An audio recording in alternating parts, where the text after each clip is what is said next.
nervios en los hospitales madrileños. Se recuerda el caso de ébola de Teresa Romero. Un especialista en enfermedades infecciosas cercano a los hechos relata cómo fueron los últimos días del fallecido. Hay nerviosismo. Se recuerda el caso de la auxiliar de enfermería, Teresa Romero, que se infectó con el virus del ébola mientras atendía a Manuel García Viejo, el misionero afectado por la enfermedad trasladado a España, que falleció poco después de su llegada.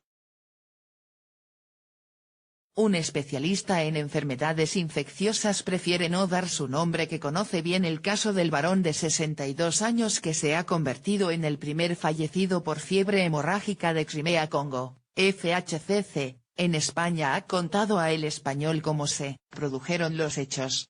El médico ha querido dejar muy claro que no hubo negligencia al no buscar la FHCC en primer lugar, ya que no había habido ningún caso previo en España, y no tenían por qué sospechar de esta patología.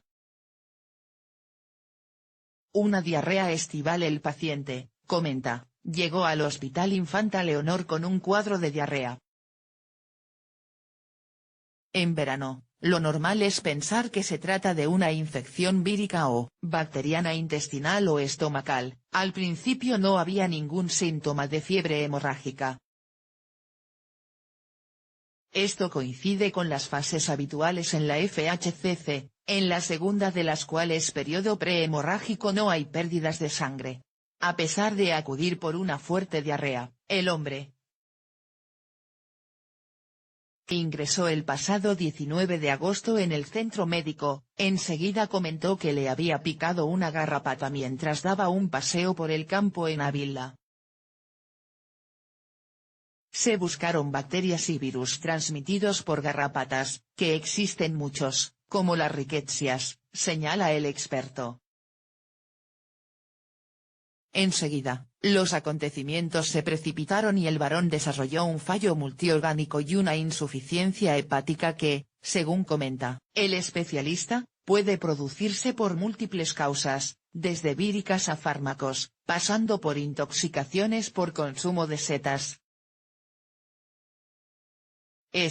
Y no la sospecha de que padeciera FHCC, fue el motivo por el que el paciente fue trasladado al Hospital General Universitario Gregorio Marañón. Los médicos querían valorar la posibilidad de hacerle un trasplante hepático. No hubo tiempo. El paciente falleció el 25 de agosto. Podía no haberse sabido si la historia hubiera terminado aquí. No se hubiera sabido que el fallecido era la primera víctima de la FHCC en España. En la autopsia no se buscó el virus, porque nadie sospechaba que hubiera sido el responsable de la muerte. Pero las cosas cambiaron cuando, unos días después, una de las enfermeras que atendió en la UCI al paciente, ingresó en su hospital con síntomas de fiebre hemorrágica. Fue entonces cuando se encendieron las luces de alarma, y se buscó en laboratorio el virus de la FHCC, lo que pasó este miércoles.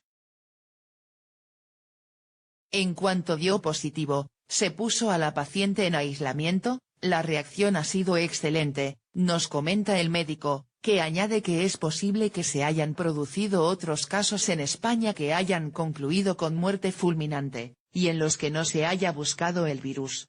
Para este especialista, la situación que vivimos en la comunidad no es alarmante, aunque sí digna de vigilancia desde el punto de vista de la salud pública.